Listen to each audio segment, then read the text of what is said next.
दोस्तों, आज की कहानी है बुआ मुझे मारोगी तो नहीं। दोस्तों, कहानी शुरू करने से पहले अगर हमारे चैनल को सब्सक्राइब नहीं किया हो तो कर लीजिए ताकि आपके पास पहुंचे हर रोज नया वीडियो।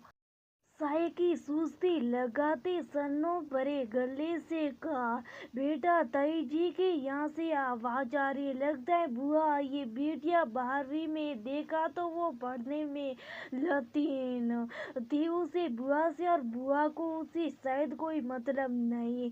जहाँ मिल आती बुआ से, नहीं मम्मा ऊपर से बाय कर दूंगी, सुबह एक्टिविटी सबमिट करनी है, निखिल के तो पेपर हो चुके हैं इसलिए बुआ के साथ आया। वैसे भी नीचे जाऊं तो वो मुझे दोनों दीदियों की बुआ ज्यादा लगती है। पता नहीं उन्हें आपसे क्या परेशानी, हर एक चीज में कंपेयर करती है, बातें भी अजीब सी पूछती। इतने में नीचे देखा तो बुआ जा रही थी।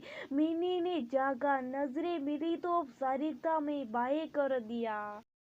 भेड़िया की बात सुनू से सारा अतीत याद आ गया। सोचने लगी वक्त कितना बदल चुका और उसके साथ जीने के ढंग और रिश्ते भी।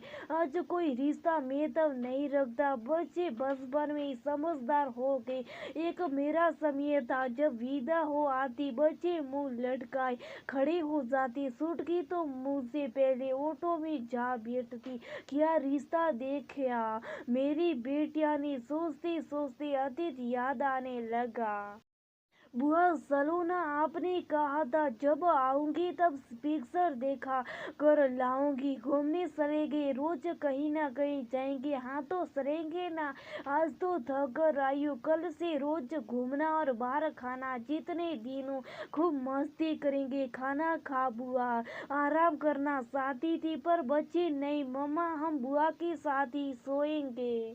अरे जगह कहाँ है, यहाँ सोने दो, बुआ को रहने दो। भाभी ऐसा करो बेड सरका नीचे गंदा डाल देते हैं, सब यही सो जाएंगे। छोटी भाभी स्वभाव की तेज थी, आना जाना कम रखती, लेकिन बच्चों पर उनके रिश्ते का कोई प्रभाव न था। बुआ के आने से पहले बच्चे बड़े अधिकार से ताई के घर पहुंच गए थे। बड़े कमरे में गद्दा डाल बच्चों के बिस्तर पर ही लग गई। कहे भी कहानी तो कभी गप्पे आधी रात तक यहीं चलता रहा।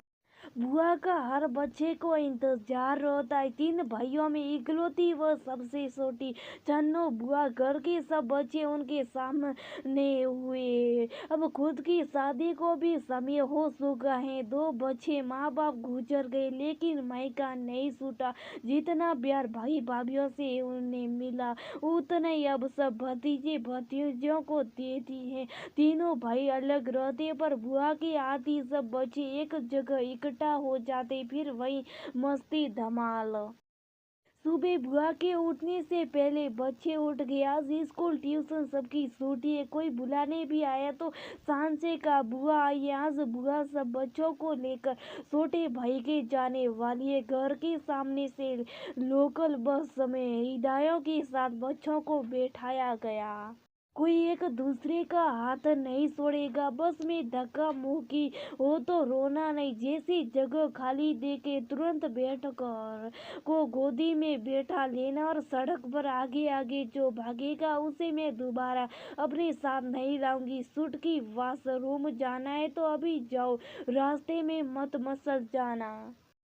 छुटकी आज पहले दफा साथ जा रही है। बहुत छोटी है, जिद कर भाई के साथ ताई जी के पास आ गई थी पर आज खुद को अपने दादा के बराबर समझ रही है। सातों बच्चों को बस में सटा। सन्नो बुआ भी चलती साथ भीड़ बढ़ती जा रही थी। सीट खाली होती बुआ ने बैठने को कहा तो भतीजी मसर गई, मुझे नहीं बैठना इस जगह, मैं तो खिड़की वाली सीट पर बैठूंगी। बस फिर क्या, इतनी देर में तो सीट गई। इतने में कंडक्टर की आवाज थी, अरे पड़ गई रे, किसके साथ है ये, गिर गई, संभालो कोई। बच्चों ने देखा तो सन्नो बुआ सीट पर बैठे हुए भी धक्का लगने से सीट से गिर गई। बच्चों ने वो हंसी रोकते हुए नजरें दूसरी तरफ फेर ली। सूट की पास जा बोली, बुआ खिड़की पकड़ लो, नहीं फिसल जाओगी। सब नजरें बसा के हंस रहे थे। किसी तरह से आज का दिन बीता। कल किसी रिश्तेदार के मिलने जाना है। बच्चे भी साथ जाने को तैयार है। देखो वहाँ कोई शैतानी नहीं करेगा, कुछ खाने को दे तो मना कर देना, कहना हम खा कर आए। और हाँ मोटू, नमकीन देकर मंगला मत जाना, बार बार कही तब भी मत खाना, वरना घर आकर पिटाई लगाऊंगी। जो मेरा कहना मानेगा उसे गिफ्ट मिलेगा। अगले दिन हिम्मती बुआ के साथ चल दिए सब बच्चे। अरे सन्नो कैसी है रे तू, बहुत समय बाद आई। जी भाभी, बहुत समय बाद आना हुआ, अकेली नहीं हूँ, जानती हो तेरी पलटन साथ होगी, बहुत प्यार करते बच्चे तुम्हें।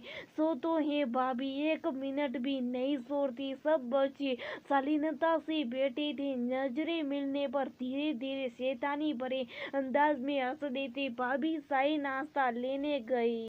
नाश्ता देखो कोई सटपटे नहीं, समझ गए ना। बुआ ने हिदायत दी। मोटू की कमजोरी नमकीन आ गई। बुआ ने नजरों नजरों में मना कर दिया, पर वो हाथ बांधे ललसाई नजरों से नमकीन को देखता रहा। बच्चों के लिए खूब सारी चीजें आई, पर एक भी बच्चा बुआ के आदेश की अवहेलना नहीं करना चाहता था। लो ना बच्चों, बस से मना नहीं करते, नहीं हमारा पेट भरा है, फिर हम बाल खाएं क्या खाएंगे। भाभी जानती थी मोटू की कमजोरी। नमकीन ले बेटा।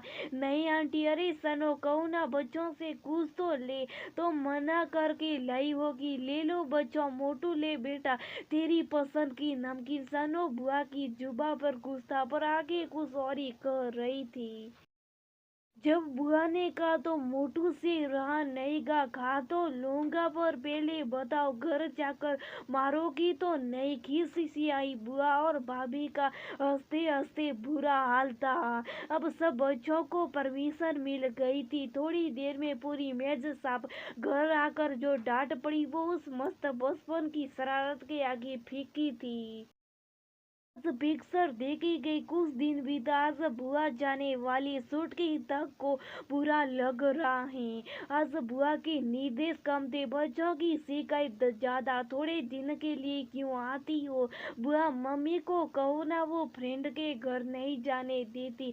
बुआ मतलब हर मर्जी दवा। बुआ का आना और जाना दोनों ही बच्चों के लिए खास दिन होता। भाइयों की लाडली बुआ आज भारी मन से चल दी।